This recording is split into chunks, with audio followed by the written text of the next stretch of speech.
holy shit, we just filmed a fucking great episode with our good buddy Will Menzies, and we talked about Lewis Wilson's dick.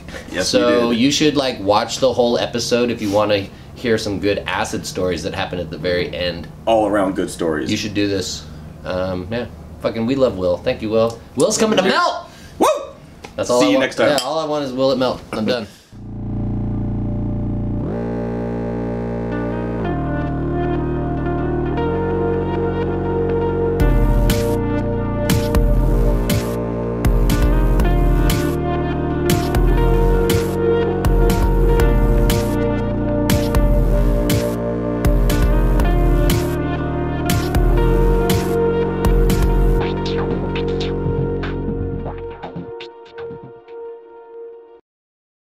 Hey everyone, here we are, friggin' what, 27th floor, Las Vegas, Westgate Hotel, Glass.Vegas. Glass.Vegas, 2019. Our good buddy here, Will Menzies. Happening? Old school motherfucker from back in the day. Yeah. So old school. So we're gonna talk to him a little bit, pick his brain, figure out a little bit of things about his life. That's a and, quick process, picking my brain. yeah, I don't know about that, man. You got a lot more to tell than most people. We'll see. Yeah.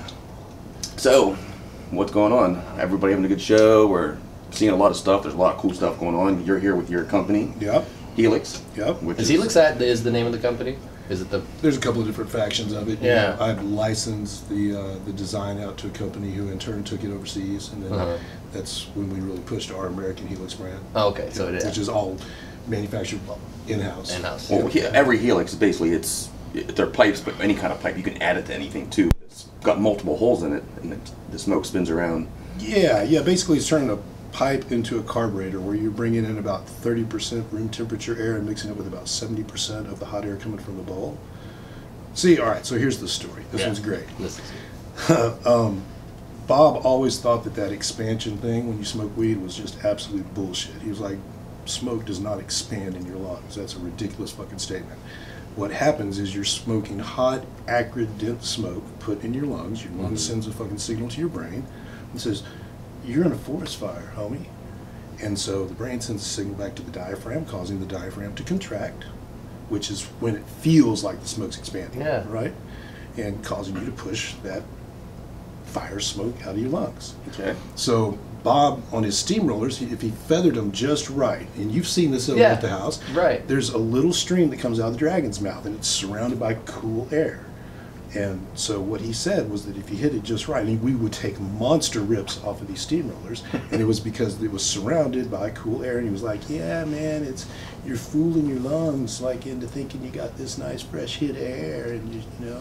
Makes sense. That does make a lot of sense. Yeah. So the Helix was my effort to try to produce that in a form that was more for the common man, not a $2,000 steamroller. Right. A little simpler technology kind of thing, and Bob gave it its blessing, and boom. Well, you're selling the shit out of them. I see them everywhere. I mean, We try. Every time, any head shop you go into, there's Helixes there. You know, and just like. I love my Helix. I've had one for a while. Yeah. And I've You don't have to use that. You need to bring it out the shop. I love it. I'm not gonna take That's why he doesn't share it. That's why he doesn't share, dog. But yeah, well, I like to see the ones you make. You're always on collaborations with people and get people to throw you parts to them, and they're always coming out Keep really it neat. fresh. And I see you're putting them on. You have like the Puffco ones. We're working with a few companies on I saw you have a co-branding. company at your table. Yeah. That's another vaporizer company. So yeah, we're always actively trying, especially in this new environment in the glass scene or in the cannabis space overall, to where in the last few years we have, and you know, I don't need to say this any glass blower, I love glass, but we've lost a bit of our holding in the cannabis space. Yeah.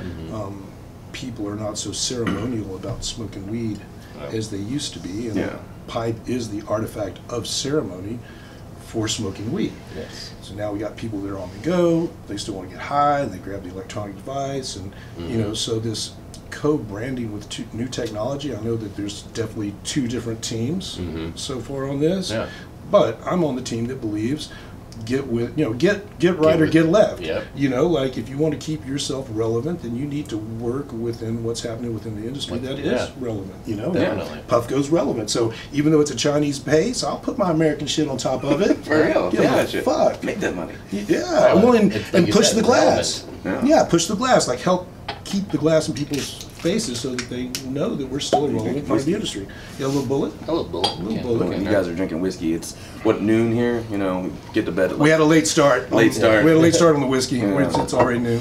Yeah. I can't fuck with that shit, so I'm drinking Do my your little ultras. wussy beer. Yeah. You said that, not us. I tell everybody, we talk about this a lot on the podcast because podcast is usually about drinking. And Right. I try to drink a different beer each time, but I always have these in the back burner. You know, it's like I can't drink all that. And you got real Freddy beer, and you're not showing the Dude, whole. Freddie brought freaking beet juice beer. It has beets and carrots. It's disgusting. That's because It Freddy's. smells like a freaking. But that's the people are loving right now. That's like it's the sours. Yeah. Have you tried any of the sours? Sours, of course. Yeah, that's what it was. But I would sour, much rather yeah. have like a raspberry sour than a beet juice Than a beet sour. juice sour, yeah. You know? The beets are beet. It you looked know? like pink lemonade when it came. Oh yeah, there'd be one of them in there too. Yeah. I don't know. They're in there if you want one. I'll get you one. But Tell them we're due. so, how's everything else going in life? What else you got going on? Life's good, man. Life's blessed. You know, I've been blowing glass over 20 years. I still get to go melt all the time. I'm surrounded. Like, actually, this show made me realize like how blessed we are for being in the industry that we're in. Because I'm down here seeing my family, Yeah. who are my competitors, and yet it's all love and hugs. The family essence of the glass blowing scene is still there. That's something that has not changed at all. Yeah. And this show is probably the finest draw for talent and good people that have longevity in the industry Yeah.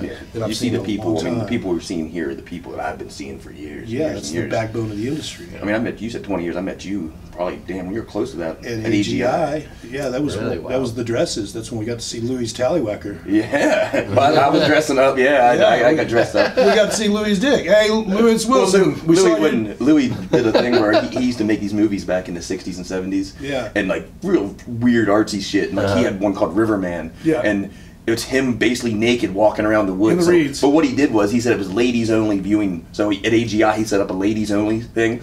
So he wouldn't let any men in, seriously. And there was like 20 women there. Yeah. So I went and got a dress and all this shit and dressed up as a woman and some fucking heels rolled on. in. And he could not let me in, so I got to go in. Yeah. And it was pretty hilarious. But I remember you come up to me and we were like, I kept playing Willie Nelson. You Oh, kept going, yeah. we sat there and just jammed out to Willie Nelson like all week long, getting drunk as shit. Cooking the fucking sausages in Oh, the big yeah. tubes. Yeah. Oh my god, that was just it was Yeah, we had a good time then. yeah, it was very good. Time. Back then, that's when you were doing the flow. Doing the flow still. Yeah. Yep. I don't do the flow. Which people so don't know. I mean, much. the Flow magazine. I mean, you don't really mess with it too much. You said, but Not anymore. I was ready to get back to glassblowing. The flow had served the function that I set forth when I started it back in 2001. Yeah. That was a huge thing for our industry, you know, to have a magazine dedicated to something like that. Well, it needed to be color because the only other Yeah. magazine that was going on was not color. It wasn't representing pipe makers. That's how it got started. Was I called the gentleman up and was like, "Hey, I'd like to put out an article for your magazine." He's like, "Oh, that's great and everything. What do you do?" And I'm like, "I'm a pipe maker." And of course, this was in like '99. 99, okay. And he just shut me down. He's like, "No, I don't put pipe makers in my magazine." And I was like, "Oh, well, guess what? I'm gonna fucking start a magazine, and it's gonna be color, and it's gonna have all sorts of fucking pipe makers." And I didn't know what I was just talking shit. I probably was even had a I buzz, love it. but, you know, like. But then there you are. You freaking did it. No, you did it. Yeah. So yeah, I remember in 2007, Jag came out with those pieces that he took to Sofa because the Yeah. whole time while there was artwork going on in the industry, there was not, in my personal opinion, something that was so refined and elevated that you could look at and not know it was a pipe, Yeah, you and it didn't still think pipe strike you. first. Yeah. Right. Yeah. And when I saw those vessels that Jag did that had the sandblast and the women holding the baskets and all Yeah. that. Tiny fish in the vegetable. Yeah, I love those. Beautiful pieces. I was like, okay, now, and that was the original goal: color and pipes on the cover. Mm-hmm. Before that, we were putting all the known artists like Mickelson and Everhard and Shitmeilen, Yep. people of that stature that we're putting them on the cover, but then we were filling the inside of the magazine full of pipe makers. Yeah. So we were like subtly trying to Integrate it, Integrate get it. it into people's Mhm. hands. Like they won't be offended at what they won't. The cover won't stop them. And then once they Right. open Oh, that, the biggest once they open it disappointment up, to the they thing were- was they only put out like 4 a year. You know, that was like the problem. It was like, man, you want one every month because yeah, but I fucking had to blow glass. it was man. always so exciting to get the new Flow magazine. Oh, yeah, It was like, totally. oh shit, it's gonna be. I mean, I remember that. You know, it was like always like such a great thing. Like, oh, I got this Flow. I got Fun. this I didn't realize it started in 2000. Yeah. That was 2001. 2001. Yeah. it But was- we introduced the first issue at fucking Louis Flame Off in Albuquerque, the Crystal Mist Really? Flame Off. Wow. Yeah. Yeah.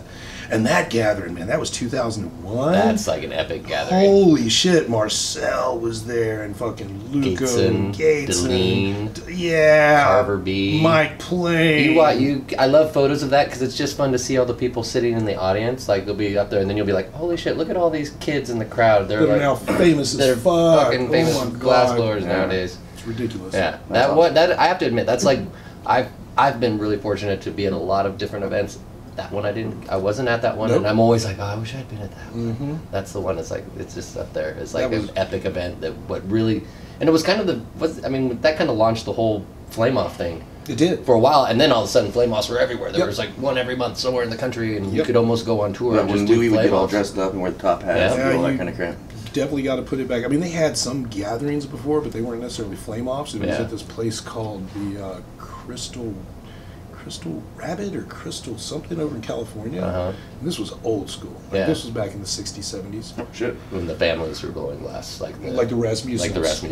Rasmussen Bill was one of them that was there. And then, most of those families all sprouted out of the Disney Knott's Berry Farm. Yeah, totally. Yeah. So much Bill, cool. that's the guy they have the lounge. Bill Rasmussen. Yeah, Bill Rasmussen. AGI. Yeah. Bill's a pimp. Yeah. Oh, yeah. Yeah, he came. I met him twice. No, he was a pimp. His work was... And then there was the guy that made the torch tips that worked for Knott's Berry Farm, and he had the supply company for a while. He was the one that came up with the hush tips. What? I met him in Tucson. He made Universe marbles before Gates and made Universe marbles. Oh, shit. Yeah, It starts with an H. Anyway. Give us about 7 minutes. We'll come back around. We'll circle back. Throw that up on the screen for us. We want to know who that was. Jamie? Hey, young Jamie. Look that up for us. But, so that's cool, man. Like I said, you have so much history with what you do Well, and what you've done. And you've done like almost everything that you can do in this industry and more. You started a magazine. You had a tool company. You have a full production company. You've done just high level artwork. You've done Marvel. A high level motherfucker. Hey, thank you. And it's early. We're just getting started here with drinking. Normally we're 3 sheets to the wind when we're doing these things. So that's why we kind of grabbed you early because like shit, if we wait too long, we're all gonna be like, what the fuck? We're really gonna be getting. Last night we got a little crazy with Freddie, so we were a little almost more drunk than I was thinking we were gonna be. Nice, nice. What was the last little bit of moonshine that happened there? Actually, speaking of moonshine, do you want to just pull that jar out so Will can have a little taste of this strawberry shine, see what he thinks? We brought some PA shine, you got to have a little taste of this. This stuff is mine. Yeah. My buddy makes this stuff. Trust me, palate cleanser. You're not going to believe how smooth you're going to be like, oh. It's dangerous stuff. It's dangerous. Oh, it smells like strawberry jam. I shit you not. It's the smoothest stuff, and it's 100 proof. 100 proof. Oh, it's 100 proof. Yeah. It's not bad. Yeah, it's not gonna be It's not fiery or anything. You're gonna. What do you think?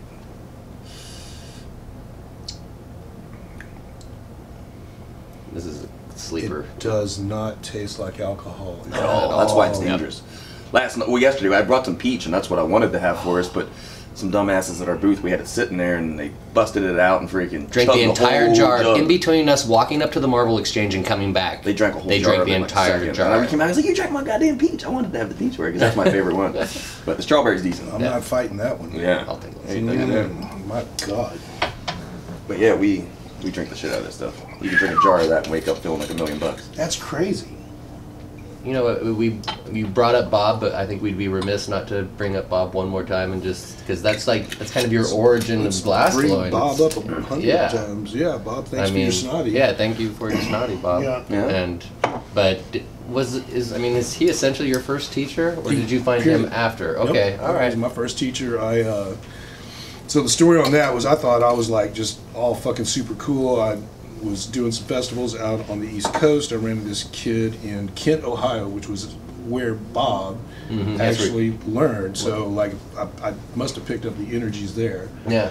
This kid was out there doing demos at a Jerry Garcia birthday party, and I was like, oh shit, I have to do this. Yeah. And he was like, well, if you want to do this, there's a guy named Snodgrass out, and he didn't even know he was in Oregon. He just knew he was on the West Coast. Okay. So I started trying to work within the circuit of, people did tours and things, and they're like, oh yeah, I think he's here and I think he's there, because I mean, like, just since I've known Bob, which is like 23, 24 years, I've had at least 8 reports that he died.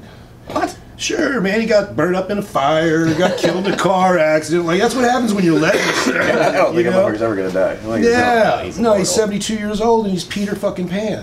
Like, really. But I've heard at least 8 times Bob died. I call up and Marie's like, no, it's cool. He's still alive. You're the 3rd person today that called. He's fine. All right, Mama, thank you. It's like those fake Facebook freaking reports of people dying, and then you look them up, and it's like they're not dead. Yeah. People put those out all the time. It drives you crazy. That's why I said about the Steve you sent me. I was like, you guys are like, he's not dead. I was like, motherfucker's dead. And I was like, I fell for it. I saw the thing. I told everybody he was dead. Yeah, so Bob wasn't dead, I ended up making my way out there, finding out he was in Eugene. And in my head, I was special. I'm driving all the way across from the United States of America to go visit this hippie man out in Glenwood, Oregon, and I show up, and I get out, and they're like, "Who are you?" And I'm like, "I'm the guy from Texas," and they're like, like I wouldn't even recognize. Like I didn't realize that there had already been 50 people come through there that morning. Yeah. This is back when his house, he had the buses. He still does. When I was out there 20 some years ago, and like I said, you've been at Bob's place. Yeah, they had like the school buses, and you go in, they had all the pipes laying on the floor. Same thing. When did you were up in Eugene? I learned to blow glass in Humboldt, and like I said, we did a trip up there just for like a day, and just checked it out. I mean, I didn't know anything back then. I was blowing glass for fucking a week. Yeah. And still the same spot, same place I originally showed up. He and Marie are still living there. As a matter of fact, there, I don't know. Jenny's there with Jonathan and Ryder. So there's 5 Snodgrasses on that property. On site right there. Yeah. There's like a whole. They sparked a little. He sparked a huge industry, but that little Glenwood area was a little hub for a while. There's just little glass blowers in all the houses around there. Yeah, Bernard was out there. Yeah. Oh, Bernard, God. When you showed up, who was like on that first? Was Hugh around at that time? Hugh was around. Cameron was still around. Brian and Yvonne were still around. Who else was still around? Actually, the really key person. Ben. Ben was not. No, wasn't there. No, Ben wasn't around. Oh. Yoshi from Japan, Bob's very first Japanese student, and that was the part. That was Yoshi. Yoshi. That's really? Wow. And not Yoshinori Kondo. Oh, okay. That's different Yoshi. Different okay. Yoshi. This dude was a tattoo artist in Tokyo. He had super long hair, super spiritual, like owned and meditated, and like. But yeah, because that's when I got really humbled. That's what we like. Got to remember, I'm still like, I'm the guy who just drove across the United States, and I didn't know that there had already been 4 Texas apprentices, because Brian and Yvonne are both Texas apprentices, and there were 2 others. Steve was one of them, and I can't remember the other person's name. Anyway, back then there was no social media. There wasn't all the shit. You didn't know anything. Man. You didn't know any of that. You didn't even know where to buy supplies at. Oh yeah. I didn't have nothing. Glasscraft who? Yeah. Well, we had Whale Apparatus. That's where I got all my shit from. We had L&M. You had to climb 3 fucking stories. Totally. Yeah. You better know what you want. Yeah. You better. Yeah. You better know where it's at, because you weren't just gonna find their shop. I didn't even know what the hell to order. When I first started blowing glass, the first thing I ordered, first case of glass I ordered was freaking 15 mil standard wall, and I thought that's what I needed. I had no money. I was just like, fuck. I got the glass. It shows up, and it's like this. You got test tube shit. I used that 70 pieces of it. I used every piece of it. I took clear and built up the clear on top of it. 3 mil. It wasn't even 3 mil back then. They were selling 2 mil then. They don't even sell 2 mil anymore. Yeah, you have to make your own 2 mil now. I'd buy 2 mil and freaking layer it up and make spoons. Yeah. My first case of glass, which, by the way, for everyone who blows glass, buying that first case is such a proud moment. It is, yeah. That's why I use every freaking piece of it. Yeah. What was your first case? Do you remember? 25-4. 25-4. That's what I wanted. It was, totally. It was Corning Pyrex, and I picked it up off of Dave Winship's floor of his barn. Nice. Oh, you did. Before he even had the Winships. Wow. Yeah, I can remember even ordering tools. I didn't know what to order. I didn't know what it was. I thought I was getting a graphite reamer. I was like, for some reason in my head, I thought I needed a fucking 2-inch graphite reamer. And as it comes to it's like, what the fuck am I gonna do with it? I remember those monster reamers from Graphite. You would cut those motherfuckers. You would cut them in, or even thirds. And you'd have that way you could. And they were jar reamers. And they were jar reamers. Yeah, totally. My man. Yeah. I still have one of those. I still have one that I carry around. That's an old school stub nose, like 2-inch for jars. I love it. Well, that's what was really cool, was that at that time, that's when tools started being developed for the pipe making market. Because when Bob, I was helping Bob make the foot pedals. And he was making the foot pedals in the ammo box. Yeah. My first foot pedal, ammo box. Right. So I might have built that motherfucker. You might have, yeah. You know, Bob wasn't building them. Yeah. That's true. So give us a quick story of box fan. Oh yeah, that's a good one. Yeah, it was my first. It was my ventilation system. That's what my brother was like. You know, yeah. So yeah, it was my ventilation system. Nice. Which, by the way, you know, I ain't saying everybody should go out and get it, but if you're just one person, like in a little bitty space, it fucking works. Yeah, box fan, totally. Box fan works like a motherfucker. If you would have saw our first shop with a box fan setup, it was insane. We thought we were doing everything again. We had a building built, and we had all the windows cut in, which we still work out of the building. Yeah, it's the same building. But we had 2 double box fans. We had 4 spots. So there was 8 box fans basically blowing out. You turn the fan on, shit would be whirling around because it would suck the smoke right out of the chimney because it had so much stuff coming out of there. It was fucking hilarious. But the box fans worked. We'd always run it. We learned to run. If you run one of them, it worked great. Man, you turn all them bitches on, man, you might as well be sucking the fumes out of the freaking torch. Hey, it works. It works. As a matter of fact, I know because my Jennifer was pregnant, and so like part of the deal was, and she'd been working, you know, not tons, but she was putting in 4 or 5 hours a day. Right. And yeah, they did the test, and cadmium came back 0. Oh wow. 0, nothing, no heavy metals. Yeah, we worked with box fans. Yeah, I think again, that's one of the things. Like people, I mean, you have to be considerate and be concerned about that, but sometimes people underestimate like the simplicity of that. You can actually get by and start with that. Yeah. I mean, there's so many things. What people? I mean, you see the post online. People look at people's pictures. And they're like, "What do you? That's janky." And it's like, dude, it's ventilation. If ventilation's sucking out, as long as stuff's pulling out. I mean, there's measures that should be. You know, that's again like with color and safety and tools and everything. Very few people actually knew what the fuck they were doing. I mean, back in the day, the only person who had legitimate training was Dan Kay. Yeah. Period. Like he was the only one, and because he went to Salem. Yeah. So he was like revered. Like, you went to Salem. He went to Salem. The thing about Salem is Salem doesn't even have ventilation, do they? I never see any ventilation in there. We're not trying to throw rocks at the education system. Hey, we're going to Salem next month. We're going there next month. You should come out to that. No. You've been to that though. I have, and I'm just, I like to blow glass. Yeah, you got to come to Melt. I would love to come to Melt. We've been bugging you for freaking 3 years. We've been asking you since the beginning, so we've asked you every year. Yeah. We want you. I want to come the first year, but life. Dude, we got a nice little group of Texans coming. Like you guys, we could do a full Texas. It's the 2nd week of September, the 9th to the 13th. I'll do it. You're gonna commit? You're committing right now. We're taking this as a commitment. Yeah. If we have too many shots and I forget about this shit, let's have another shot. Let's have another. You're like, hey. Y'all are terrible. No, you do so much to it. You're the funnest motherfucker. And I just want to. And like I said, we're not even really crazy yet. I mean, we get a little booze in us, and then we start acting a little nuts. And remember the dude that fell in the fire at that AGI? Oh my God, yeah, he burned himself up. I mean, a motherfucker that got toasty. Yeah, we did. That dude fell in the fire, and I mean, no, I don't mean fell in the fire. I'm talking about homeboy fell in the fire. Oh yeah. It was a hot fire. And he stayed in the fire. Yeah. He burned up. He burned him. Still there. Yeah, that was bad. That was really bad. We had some pretty good times there. Yeah, AGI had love it. I wish I could have gone back more, but I appreciate the time that I got to go. And I just have to say though, because I know you go to everything. You've been and you have over the course of you were at that like we're saying, you were at that Flame Off, like the one that's the chalice, that Louis. You've been to Gas. You've been to all those things. That's why I'm going to tell you, Melt was made for us. You're going to go there and be like, this is what I've been looking for. You were talking about the community and the love still there. Yeah. The thing that touches me most about Melt is to hear other people describe it. Like, people want to ask me about Melt, and I was like, I don't even want to say. Like, ask Dave from ABR, because he knows everything. Dave knows this industry at ABR. And for him, he's like, there's nothing out there other than Melt that still builds the relationships. This is her show, and she came up to us and she told me multiple times. She's like, until I went to Melt, not this year, but 2 years ago. When she's like, I was going through all this weird things in my life, and she's like, that's where my healing started. Was Melt. She's like, every year, she's like, I just feel like it just grounds me and brings me back to reality. I mean, we're trying to do it. Like I said, we started it because we wanted something for us. Like you started the flow, you started exactly. It was about bringing something for the community. It was truly. I mean, it's not. We're not. It's not nothing to get anything out of it for us. Oh come on, y'all are going to retire next year after that. Y'all are making so much money. Come on, buddy. I'd love to see that, dude. And for everybody on there, like all the flow money that's still coming. Yeah, that's what you know how it is. It's flowing, baby. Yeah, you sold the flow. I mean, you're pretty much a millionaire now, right? Yeah. After that. That's why. For the love, and that's what you did. Everything. There's so many people here. Whether it's the Michigan Glass Project, whether it's the Armadillo, whether it's Melt, whether it's Flow, whether it's DFO, whether it's whatever the fuck else.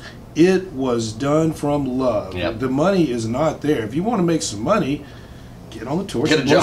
Get a real job. Get some fucking glass. Yeah, if you want to make real money, get a real job. Get a job. All right, so how do you make $1 million blowing glass? We wanted jokes. Here's jokes. How do you make $1 million blowing glass?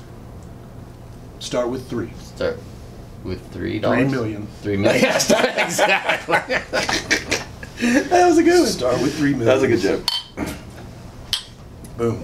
Yeah, because that's why we're driving up to the freaking camp in 2 months, and we're gonna construction work. We're gonna go up there and actually work and remodel the cabins ourselves, just so we can get a discounted rate on the freaking rent. Yeah, and it'll also improve. Like when you go, you'll stay in one of these cabins, and they'll be like, oh, they're like all nice pine. We're gonna start doing like so many cabins each year. They're gonna let us do the work and then give us a discount. But y'all got some torches set up to where y'all can bang some. No. We're going up to work. Yeah, we're going up to actually. I got a crew of about 8 or 9 guys. We're gonna go up and just bang it out for 2 weeks. Some real framers. Yep. Oh yeah. I was a construction worker for like 20 years. My dad's coming up. He's a construction. He's a construction company. Cool. Oh, so cool. I grew up in it. You got nail guns. We have pancake compressors. Everything. All that. Yeah. So yeah, we're gonna go up and actually work our asses off. We're embedding ourselves in the camp. You know, they were gonna have some crew come in there. Like, no, we'll come and do it. We're gonna take. And then they're not gonna charge us so much for the rent because we pay like a lot of money to rent this place, and.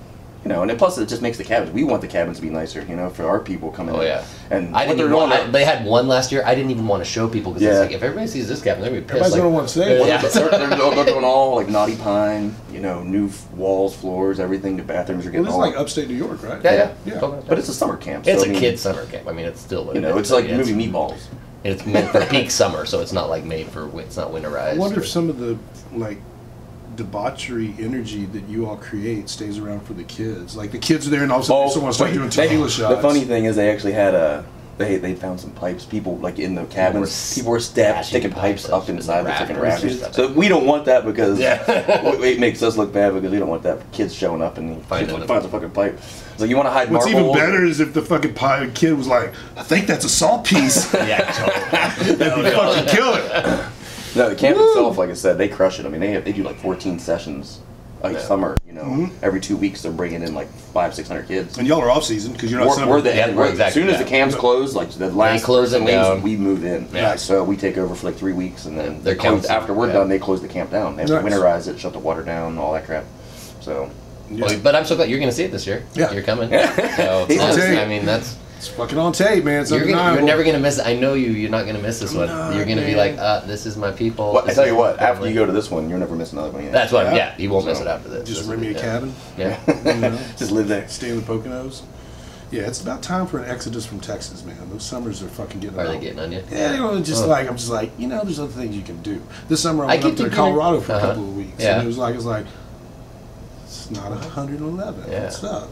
I actually always thought you might end up in Oregon. I'm going to. Yeah. No, it's always been the plan. I could just see. I mean, another year with the kids. Got to stick around in their territory. Totally. You know, and then after that, it's on them. I'll buy them a plane ticket. Y'all want to come see me? Come visit me. How old are they now? See me and Grandpa Bob. 17. Nice. Yep. They're almost adults. You gonna do like somewhere around Eugene or something like that, or? I would imagine that's where most of the family is. Yep. You know. Totally. Yeah, most likely.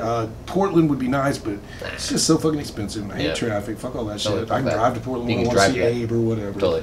Or Chip. Yep. You know. Yeah. And then I'm kind of midpoint from going down and seeing Darby or anybody down in the Medford. Eugene's. Yeah. It's the right spot in between of everybody, and it's just it's the ideal place to live. So and you belong there. Yeah. Well, I'd love to see the infusion that you bring some energy back to Eugene too. It'd be nice to see if you brought Hilux up there. I mean, that'd be cool. We could have a little industry going up there again. See a lot of cool collabs with those. You know, people be you can be busting those out and putting things on. Oh my God. Made me want to quit the podcast and go home and start packing. Yeah, Eugene's a special place. It holds a lot of, like, anybody who's a glass blower, man, there's definitely some places that you should try to make it. It's like a little mecca, like you gotta make the trip. I've still never been there. You just told us earlier in this podcast you were there. That was a day trip. I was a kid. I was like 20 years old. We drove up and drove back. We drove up the coast, drove back. It was like a day trip. Yeah, that doesn't count for me. I never got to experience it and like be there. Like, you know, you take me around, take me to a restaurant. We didn't stop. Really good when we go to Eugene. So, Oh, yeah. The food is good. Well, I mean, like, just in Eugene, you can go see Ham Shop. You can go and see Cowboy and Deline at this place, and then you go over there and see Marcel, and then you go see Bob, and you know, and run into when you're Chris at Marcel, Carlson at the fucking Morning Glory or some shit. Morning Glory is still there. I saw it last time I was. I was like, holy shit! And a little cafe diner, but super vegan. Grizzly Granola. Yeah. Oh, that was the rocking it. Yep. Fucking Grizzly Granola is this fucking granola company that's in Glenwood. So you wake up in the morning and you're over at Bob's or whatever, and he's like, okay, go get me a cup of coffee. So you're walking down to the corner store, you walk past this place called Grizzly Granola, and they're roasting the granola and they're adding the cinnamon. The whole neighborhood just smells like granola and cinnamon. It's crazy. I was actually neighbors. I lived 2 doors down from Bob in Glenwood for like 8 months. I had a place there. Yeah. And it was like Grizzly Granola just smelling up. It was the smell of the morning. Can you buy it? Like, is it like one of those things? At the store. Yeah, you can buy it any. Yeah, it's like sold bulk in all the bulk places in Eugene. Do you like a fresh, good fresh? Well, just the smell. Where it was. Just where they're making it. It's pretty good. Yeah, because there was at the time there was Tom's Tapper to the left. Oh, fucking Tom's. And then there was the Dairy Mart to the right, and that was it. You know, like, what do you need? And most of us at that time, we probably didn't have cars. I mean, I remember going down to the oxygen place with a fucking dolly. Oh yeah, because air gas is it air gas? Yeah, it was air gas. It's so close. You could. Oh wow. Yeah, we'd walk to fucking air gas with a dolly, load up a fucking K tank, walk that fucker back over. That's fucking hilarious. Yeah. We used to do that shit. That's how it is. Wanted to blow glass. Want to blow glass. When we lived in Arcata, we'd keep our recycling in big tins, and like we lived like 5 blocks away from the recycling place, so we'd have this little freaking skateboard. We'd put all the trash cans on skateboards and push the recycling down just to make $5 so we could buy a bottle of fucking or a box of wine. Yeah, you know, it's like some sad shit, dude. Sad shit. It's not sad shit. That's resiliency, baby. Totally. Shit. Oh, yeah, when you lived in Arcata, this fucking wooks. That's before wooks were wooks. But man, you'd be sitting on a couch and you'd be like, "You mind if I spare change your couch?" Come in. We lived right beside the co-op in Arcata, like right beside it. Do you mind if I spare change your couch? No shit, dude.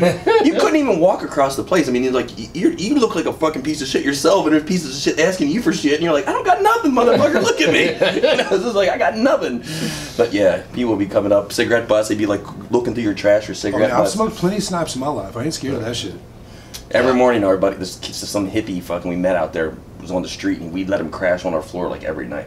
And he'd wake up every single morning, he'd fucking walk outside and just start picking up cigarette butts, come in, empty them all out, and roll fucking cigarettes every fucking morning, dude. Wow. That was his like morning ritual. And then he had a cup, he called it the loving cup, and he'd go to parties and he'd literally just pass it around. Anybody he wanted to put anything in it, he didn't give a shit. It'd be like 20 things. He'd drink that shit, no problem. Julius, I just found out he's still around. Like, I was gonna say, I wonder that guy's still alive. Yeah, he's actually doing really good. He married the girl that he was seeing out there that he met on the street, and like Zig talks to him still. And I was like, what the fuck? He found him. Zig, they contacted Zig actually out of the blue, and it was like 20 years later. And I was like, holy shit, dude! They started a band together, like in this punk rock band. Fucking hilarious shit. You can't make that kind of stuff up, man. That's life stories. Well, I mean, that's where we came from, man. We came from a lot of like, you know, what happened was Jerry died, the Dead disbanded. There was a few core people that knew of Bob from tour, but not very many people past Hugh. Yeah. I think before Jerry died, Hugh might have been the only one. Only apprentice? I think Cameron came after Jerry died. Really? Maybe I'm wrong on that. Don't quote me on that. That kind of makes sense because Bob wasn't gonna probably. He was still, as long as the Dead were going, he was gonna be mobile. Well, and Hugh was the one that told him. He's like, because Bob was gonna move down to Humboldt or something like that, and Hugh was the one that told him. He was like, "No, Bob, I think you want to check out Eugene." Yeah. And they got. Well, there was a couple guys. I'm glad that was a good fit. We would have lost Bob in Humboldt, I think. But you know what happened? It was because he said they've got better weed. That's the whole reason Bob wanted to go fucking check out Eugene. That's why I moved across the country. You know, I was 20 years old, and we got out of high school and was like, hey, we're going to Humboldt because that's where the weed's at. That's where the good weed's at. So that's why they moved to Eugene, was on Hugh's recommendation that Eugene had better weed. Yeah, and then after that, I believe that's when, you know, your Camerons and your Travis Wiggers and Travis Wigger. Me and Travis Wigger were in middle school together. Right. Yeah. Travis is still banging it out. You know. Who else was one of the Bob Battram? He was definitely one of the early ones. Oh my God, Bob. Yeah. Yeah, and then I don't remember who the first Texas Apprentice was. I think it was Brian Padilla.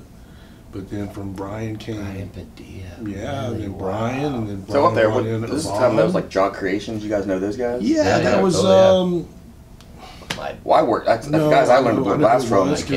Brian Raskin's the guy I learned to blow glass from. No, I'm talking about Jaw Creations. Yeah. He worked for Jaw Creations. That's why. That's how I got the guy that actually ran Jaw. Chris Shave. Yeah. Oh, okay. Chris Shave. Yeah. Yeah, God rest his soul. You know. Yeah, and then you also had fucking Treetop. Barefoot Jim. Oh my God. Fucking Barefoot Jim. And then where he's like Ross, Barefoot Jim. Where Ross. Fucking where the DFO was at, that was Cornerstone. It was but before it was Cornerstone, it was. Come on, man, help me out. Like Northern something or. I thought it was Cascade. Cascade Glass! Is it? Cascade Glass! Pulling it out. And I mean, you'd have to walk down Blair Street, and if you were barefoot, you better fucking watch the heroin needles. Like, shit was rough in that neighborhood back in like fucking 98. Oh, yeah. Yeah. Actually, in 98, I worked for the city of Eugene being a park supervisor for the summer. And it worked in the Whittaker neighborhood. We'd get there at 11 every morning, and the first thing we had to do was like foot patrol the park and take all the heroin needles out. Yeah. Just was like the kids were all coming. We'd do art and crafts with them. It's like, all right, let's just we'll turn these into like little refrigerator magnets later. They're happy little birds. That's how like Arcada was the same way. I mean, that whole fucking town was dope addicts everywhere you went. Eureka was like the worst because everybody was coming from there to hang out. But yeah, heroin was terrible out there at that time. Yeah, there was a lot of But hey, guess what, man? We kept pushing the weed, and now weed's got a better presence, and it's more helpful in people's lives, and and what's great is like. You could have normal, and I'm not taking anything away from normal or from the hemp movement or anything like that, but I truly believe that the pipe making movement has had at least an equal level of what's going on in the cannabis space today. Because, people like smoking weed, but people fucking love glass. Yeah. Like, love it, for sure. Love it. There's always that favorite piece. Oh yeah, I mean, we talked about this multiple times on the show. When you get your first piece and all that kind of stuff. Well, do you remember your first glass piece? Because you must have found it at that show. Was it in Kent? Nope. I bought one probably a year before that. I was in a little smoke shop called Sunshine Records in Beaumont, Texas. Wow. And Glassboro was in there, and he was shucking his wares, and of course, he did it. Like I would never do it. He was also selling to customers in the store. On the floor. How many fucking idiots have I known that have done that? Like, you're making a sell and selling to the people in the store. Don't do it, kids. Don't do that. Don't do that shit. Super rookie mistake. Yeah. That's so bad, But I picked up a little fucking wrapping rake for like fucking $14 back in '96. That's a long time ago, man. And it was just some itinerant traveling glass guy coming through, Which, again, this all came from Bob. Like, there were scientific people who made bongs, but it was because they smoked weed and they knew how to make scientific glass. They never made a living off scientific glass. They kept making a living off scientific glass. I mean, pardon me, they never made a living off making weed pipes. They made a living off scientific glass. They just smoked weed. So they needed to make their own pipe. Bob was the first one that was like, no, we're gonna work backwards. It's the pipe that's most important. After that. Now it's weed. No, it's weed, Yeah. So, that was my first pipe, I even remember my first Bob pipe, too. Which, of course, everything, especially glass, got broke finally. But smoking out of it, and then all of a sudden, boom. Is that a cat with a joint in its mouth? Shut the fuck up. Yes, it is. That was the most, and you look through it when it's clean, and it's just gold. It's perfect. You don't see shit. My first glass pipe was actually just a blown out bowl on the end of a fucking piece of 25-4. It was one of Bob's apprentices too. Oh, really? It was like somebody working for Bob. My first glass pipe was just like, it was 25-4 from here to there, and then the bowl was blown out. There might have been a little spin trail. Yeah. I threw that against the wall so many times. I threw it in our kitchen. I mean, there was a dent in our fucking drywall from us. Like, hey, you can just throw this thing. I remember the day that it finally did break, we were cleaning it, probably with something metal, and the bowl pushed out. And I to this day I still remember, like, I was driving down I-5 and I just tossed it out the window. Like, I was like, and I regret that. I'm like, mainly not because I'm not worried about the glass. I was like, it's glass, but like, it would have been a piece of history to still have that. I was like at a dead show in like 92 or 93 or something like that. I forget when it was, but it was a Tory piece. Tory? Yeah. Really? And Tory was an offshoot. Like, he was not actually a Bob apprentice, but he learned from Cameron, and then he started a production shop. So like, the lineage that came from Tory is actually equal. It was maybe even even larger. It was like a little than wrap Bob, and rake spoon. That's what we were seeing back then. He started the production. East where he was employing fucking 12 or 15 people right off the bat. But yeah, Tory is a name that's kind of lost to the history books. Oh, they would crank those little. He had those spoons, man. They were like just the coolest little spoons, and they changed color. And that was like the biggest thing. I was like, this thing changes color when you smoke at it. So that was the thing. Nowadays, everybody keeps things so clean. Back then, we were trying to get them as dirty as possible. Fuck yeah. Just because you like, check out this thing. I used to clean my bowls out with my fucking shirts, like Oh no, I'd have you'd have so many dark circles on the inside of your shirt. Then I started switching to the bottom of my pants. I'd always use the bottom of my jeans, and all my clothes were just fucking ruined. Yeah. By the time I met my wife, well, I met her young, but like by the time we really got together, she's like, "You need to stop fucking destroying your clothes." I was like, thought it was cool back then, Like that was like a badge of honor having the most stains on your shirt. I remember that. Yeah, it was dumbass kids. So after being in this for so long, Will, 40 minutes, we did it 40, 50. Yeah. What do we shoot for? About an hour would be nice. We're just trying to that way we can, we still got to get back down to the floor. Yeah, we got right now. There's a trade show going on, just so you guys know. We have a booth set up, and he has a booth set up. He took the time out of his day to come up and have this little podcast. Fuck, man, I want to come drink whiskey with so we're pretty excited about you being down here with us, or up here with us. Up here, 27th floor. What's up? 27. We'll have to shoot some views out of the window once the podcast. Yeah, maybe get a couple shots. Oh, well, would be good. We're getting a lot of B-roll while we're here. Yeah. So, after being in this thing for as long as you have, I mean, I always try to pull something out of it. Is there something like, is there anything that surprised you in these past 20 years? I mean, you've seen... That I'm still blowing glass. That you're still blowing glass. Yeah. Okay, yeah, that just seemed like such a pipe dream. Right. It literally... But, I mean, that's the cool thing about it, is like... Dude, you got to grind it out. I mean, there was times where I thought in my life that I was going to be like, dude, this is over. My ultimate goal was that I wanted to make a fucking inside-out pipe. I thought that once I made an inside-out pipe, my glass career was fucking over. I'm done. 20 years later, you're still fucking... You're still doing it. Making one of the coolest companies out there. We're just having a good time and still staying with my family. Like, I've never had as many good friends before. I never could have imagined having so many close friends and people like you and I and Kevin, to where we might go 3-4 years without seeing each other, but when we see each other, man, it's like, oh, where have you been, my brother? There wasn't a day that even went by. It wasn't. That's cool. Like it's a blessed thing to. I actually, I mean, because I know we're gonna have you on the show again, but I do remember when I first met you. Do you remember? It's not a test. No. But I would like to give it a. It would have to be at the Eugene Glasgow. No. Really? You were close though. It was another glass school. It was down in Tucson. Was it Tucson? We met in line. Okay. We're like sitting there in line for some tacos, and you actually gave me a pendant. I have to this day. It's like it's a little Frit implosion pendant. You would come out with all this new marketing. You're like, I'm doing these pendants, and I remember that little crazy marketing shit. He's always been ahead of it. Like, oh yeah, for sure. In fact, if anything, you're almost always a little too ahead of it. Oh, you were like trying to make these, like, you're like, I'm gonna fucking come out with the most heady pendants with the reversals, and they're gonna hang on these stands, and everything's gonna come packaged, and you were like, that was 2003. Yeah, it was 2003 because that's what it was at. It was at the Sonoran. Yep. And that's what it is. I feel like you've been such an innovator in this with the magazine, with the tool company. We didn't even talk about. You had an entire company about making tools. Fucking Bob asked me to make tools. Right. I'm not gonna tell the old man no. Right. You don't make any tools at all anymore? But you've been leading. It's like I said, you've actually been. You're preceding what's always happening between the magazine, the tools, just thinking about marketing. When most people are just like thinking like, oh, I'm a glass blower, I can sell glass. You were 2 steps ahead. Like, oh, I'm actually an artist. I'm gonna be branding this. I have to be marketable and recognizing it. You've had an edge. Yeah, you've been leading the way in a lot of ways, I think. I had kids. They were hungry. Yeah, kids. Make it happen. Actually, I almost think my brother's kids are almost why I did what I did. It was like, oh shit, my brothers have 3 kids. We gotta fucking dude. That's feed these kids. Yeah. Jennifer came back. She's like, I'm pregnant. I was like, fuck, shit's gotta happen. Yeah. Shit's gotta get real. That's when I was like the magazine. I was like, it needs to be mad things.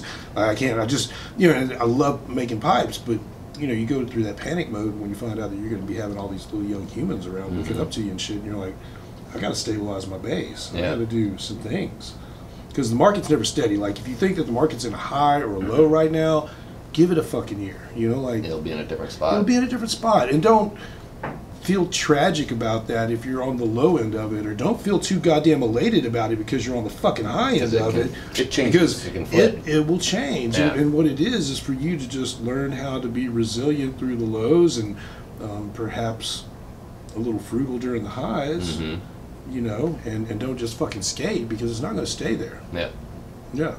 I feel it for us. I mean, like I said, we come to this show, we haven't really sold any pipes. Selling wine glasses. Sold a bunch of wine glasses, yeah. At least we brought them, we brought the gullets. But same thing last year. We went to Wine Fest, didn't sell any freaking wine glasses. Dude, he was sold all of our pipes. Shut the fuck up. Last year, we brought 100 fucking wine goblets to a wine fest that had 40,000 people in attendance. Didn't sell a fucking wine glass till the last day. And it was a fucking custom order, so we didn't even fucking have it. We had to fucking go home and made the fuckers. But we sold all of our pipes. Sold every pipe sold. So far at Glass.Vegas, I haven't sold a single pipe. What that means next year? Don't bring just pipes. Bring weed too, because you'll sell a fuckload of weed. That's what I was saying. I was at that thing being like, God, we should have brought a ton of weed. They're like, dime bags. Full circle.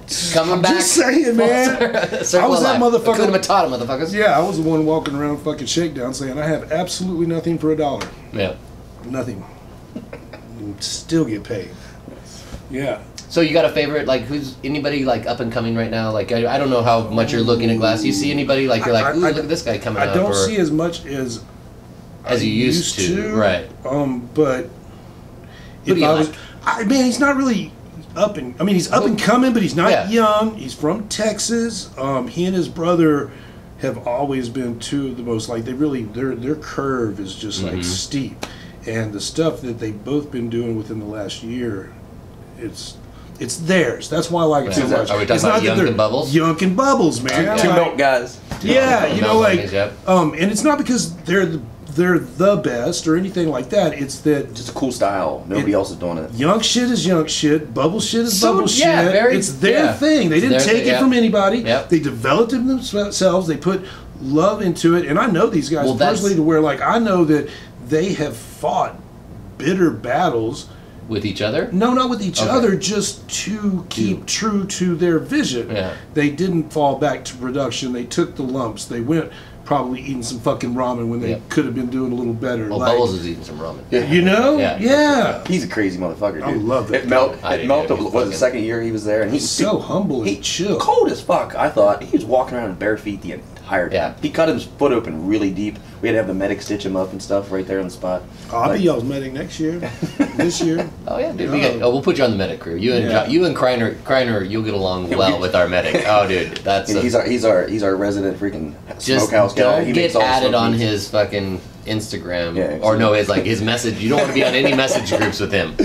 You can't open that phone in public. It's like, what the fuck is this? Yeah, like, I hope he won't watch this with his wife. He's not gonna his wife ever finds out the shit he sends us. Jesus Christ. Hey, it's like, why are you looking at this stuff? This is to your president. That's all I'm saying. Shit, dog. He'll love it. Yeah. Yeah, so I would say, I'm a little biased, but those guys, I love those guys. But then I got also understated people like fucking J-Mass. I'm sorry, but J-Mass is a fucking pimp. He's always been a pimp. But he's very humble, so he doesn't put his name out there.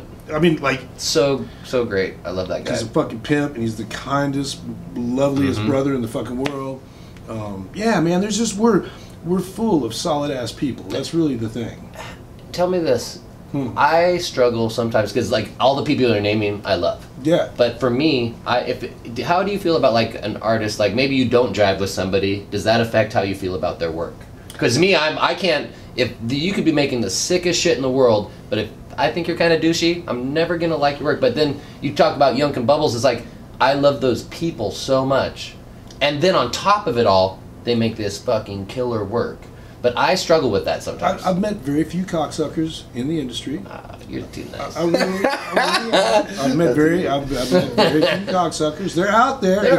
It's a percentage. It's fucking mad. Well, I'm not trying to shit. I'm just saying, does that affect your viewing of a person's work? I will say I'm not trying to call anybody out, but I struggle with that. There's one person I can think of that is a verifiable 100% grade A cocksucker, and his work is.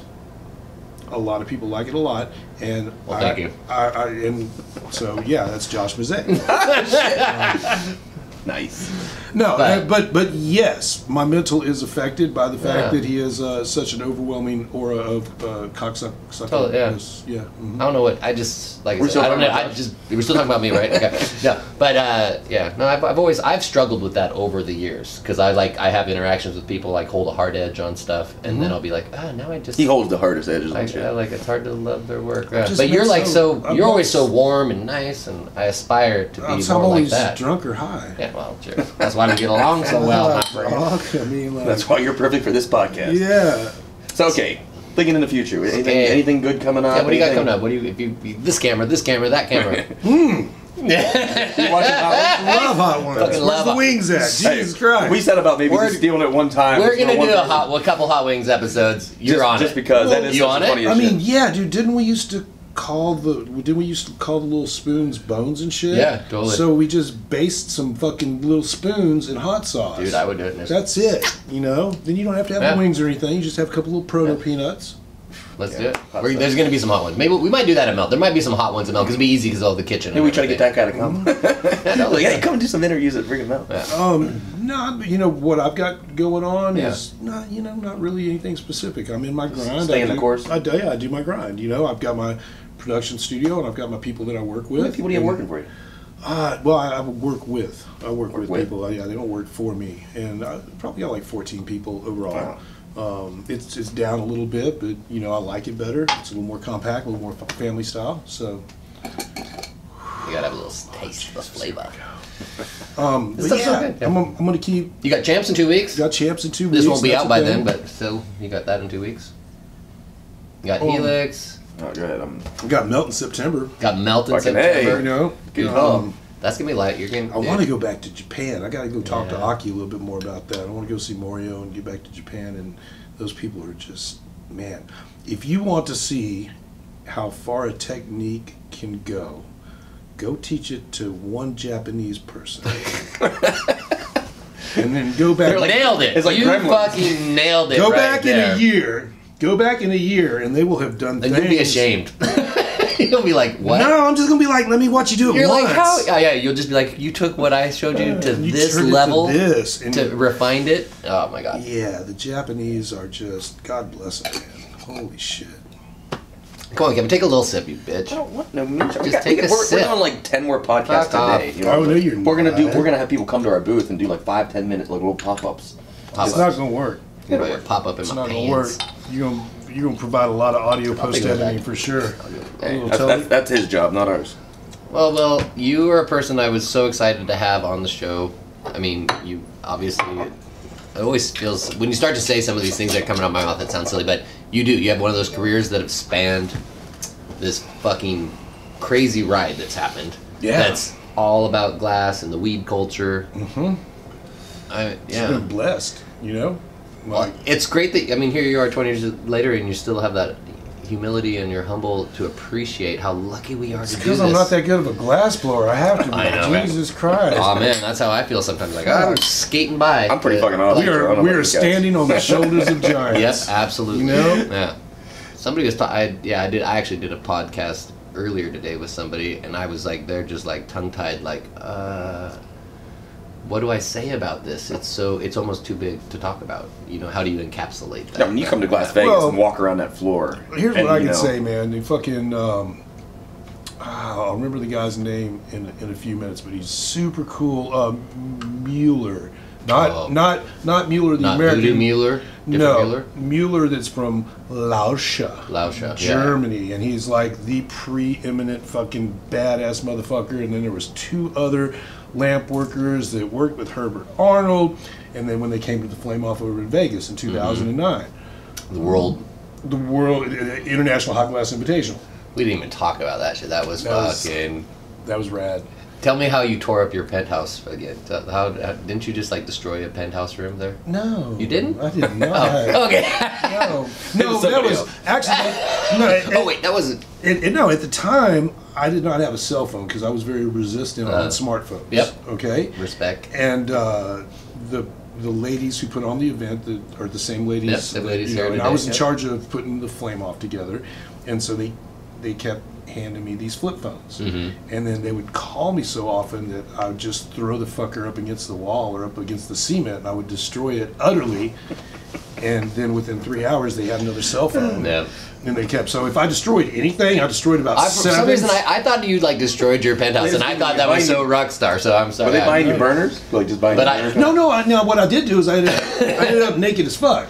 I ended up naked as fuck after the flame off. Was Marcel there? No. He's all about naked. Yeah, no. Marcel, yeah, we've You've done been that. naked with Marcel. Hey, we've all been naked with Marcel. Like why not? No. And actually, the girls, I think they had to put it in my contract because I was like Marcel, kind of known for getting naked sometime during the event, and so they like put it in the contract that I couldn't get naked until after the event. Oh, that's fun. So like once the event was over with, I was like, all right, it's time to get naked, and we went out to the hot tub, and Mike Minconi and Uba Tuba had made that big face, and they gifted me that for like putting on the flame off. And so I'm carrying this thing around almost like it's the biggest goddamn pendant you've ever seen, and I'm just like, what's up, y'all? Hey.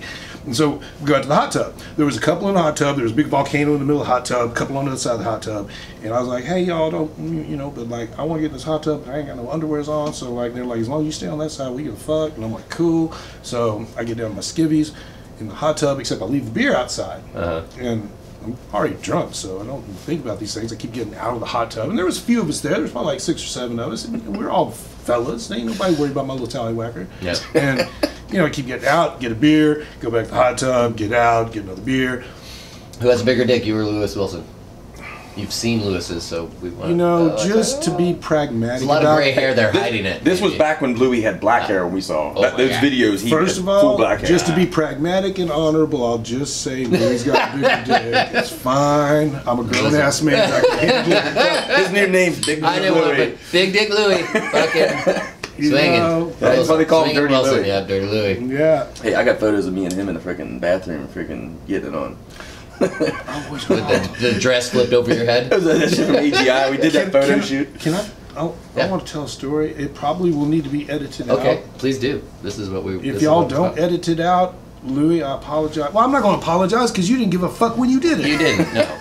Yeah. Louis, you can stand by what you've done. All right. Well, he stood by it that night. That's the part that was so fucking cool about it. So we're at the fucking St. Louis Gas, and there is the table that is like the round table. You got Shane Farrow sitting at it, and Mickelson, and fucking Mylan Townsend, and like, you already know what I'm talking about. I know, that's why I'm like, keep going. Fucking keep going. Louis fucking sits down, he pulls in his wallet, and he fucking pulls out a fucking $100 bill or whatever, and he rolls it up, and pulls out a little fucking sack of Coke, and drops it on the table. Fuck yes. And he's cutting it the fuck up, and all of a sudden, the conversation stops, and everybody at the table is just looking at Louis like, the fuck? And Louis, this is Lewis Wilson in a nutshell. He looks up and he's like, what, y'all want a bump?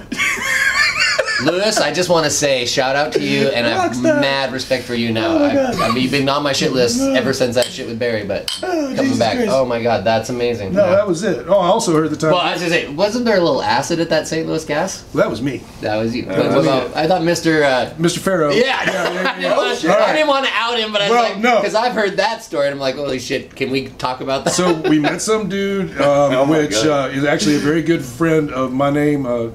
Due to prosecution and things, I will not, but Mr. Morris, you know who you are. And so he had some real good family acid, and we were at that city museum, which was the most, like, if you could never like really think of a place that as an adult you would want to do mad fucking family, Owsley acid at, Jesus. And that's the place. Yep. It's like a fucking wonderland for adults. Yeah. And so anyway, we do all of the acid, and I remember meeting, I can't remember his name, he's the guy, the soft glass guy that works over there at the Henry Ford Museum. He's fucking so cool. Oh, I do know who you're talking about. Right, but he's tall as fuck. And I was tripping so hard that I had to stand up on a table to shake his hand, because I was just like, you can't be this much taller than me. This hurting my neck, and I'm on acid, and I'm not gonna fucking have my neck hurt on acid. So I crawled up on top of the table, and then Mylan's got his assistant with him, and you know, Mylan's all trying to talk to me about magazine articles and shit. I finally just had to break it down. I was like, yo, Mylan, man, I'm tripping some fucking high-grade acid right now, bro. Hit me tomorrow with this shit. And then his assistant, who was from Texas, she looked and she was like, y'all got any more? Oh, so we stole Mylan's assistant. We're like, hell yeah, sister, bloop. We were dropped. So about 2 weeks later, for whatever reason, Shane Farrow, who at the time was fucking the president of Gas. Yeah, he was the Gas president. He called me up and he had some shit to talk to me about, and then he's like, oh, by the way, man, I meant to ask you, like, did you have people tripping your balls off when you were over there at that after party at Gas? I was like, oh my God, we were tripping our balls off. He's like, yeah, man. It's like, I so wanted to hit you up for some of that, but I had a little food poisoning earlier. I mean, I'm sorry, folks, but like, when the president of your organization can call you up a few weeks after, it's like, yeah, man, I wish I could have really tripped with you that night. Y'all were having a lot of fun. Shane's fun. Yeah, that's the St. Louis story. I fucking love it. I actually, you told me about Shane and St. Louis before, and I was like, I hope that can come up somehow. That was fucking awesome. Yeah. First time I met, I just real quickly, throw this out. First time I met Shane. Shane Farrow was a fucking pimp. First time I met him, though, was walking out of his own bathroom from the shower. His wife told me, I ran into his wife at the fucking grocery store, and she's like, oh, here's our address, just go by. And I was like, okay. And I walk up and I'm at Shane's house, I'm knocking, nobody's there. Finally, I just like, okay, I'm going. She told me to go inside. She said, no matter what. I go inside, Shane fucking walks out of his bathroom with a towel wrapped. He's like, what the? I'm like, your wife told me I could come by the house and talk to you. And she's like, yeah, go out in the studio, I'll see you in a few minutes. But I mean, he just took it like a fucking pimp. Some dude in his house and he's like in a towel. And I met Shane at AGI too. That's Shane is awesome. Yeah. We got to get him up to melt. Yeah, he probably been here. You got to get him on a podcast. Oh fuck yeah! I got stories. He's got stories. We'll go to Penland. We'll just go down to NC. See him. Well, hey, we should wrap it up because we got to get down, sell some glass because we're slingers. Yeah. So hey, thank you, buddy. Thank y'all, dude. Thanks a lot for everything. You're coming to Melt, and you're going to be on the show again. Yep. For sure. I want to redo. Yes, sir. Not a redo, but just more of this because this guy is. Keep it hot, folks. Keep it hot. See you next time. Yeah. Thanks a lot. Cheers. Boom.